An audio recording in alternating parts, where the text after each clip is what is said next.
नमस्ते. एक स्टोरी रोजकीच्या आजच्या भागामध्ये पुन्हा एकदा तुम्हा सर्वांचं स्वागत.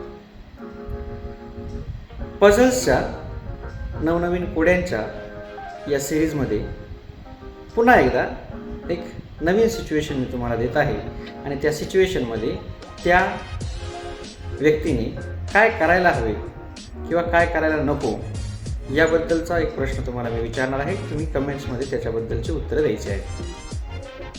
एक विधवा आहे, तिची 2 मुलं आहेत. आधीच आजाराने ग्रासलेल्या पतीच्या निधनामध्ये, पतीच्या उपचारांमध्ये ज्याचं नंतर निधन झालं, तिनं आपले सर्वस्व गमावून बसलेली आहे. तिच्याकडे कोणतेही पैसे नाहीत आणि पतीच्या निधनानंतर काही दिवसातच तिची मुलंही आजारी पडली. मुलं आजारी पडण्याचं कारण, अशक्तपणा असण्याचं कारण कुपोषण हे आहे.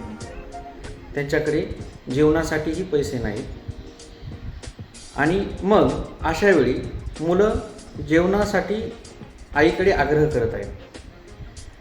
ती ग्रॉसरी शॉपमध्ये जाते आणि काही किराणा उधारीवर मागते, परंतु किराणा दुकानदार तिला त्यासाठी मनाई करतो. आणि मग पुढच्या वेळी ती दुसऱ्या एका किराणा दुकानात जाऊन काही ब्रेड्स, पाव चोरते आणि घरी आणून मुलांना खाऊ घालते.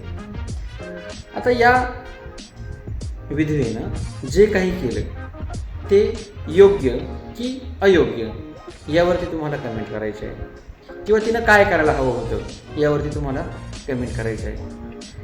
यावरती नक्की कमेंट करा. पुढील पझलसह, पुढील सिच्युएशनसह पुन्हा धन्यवाद.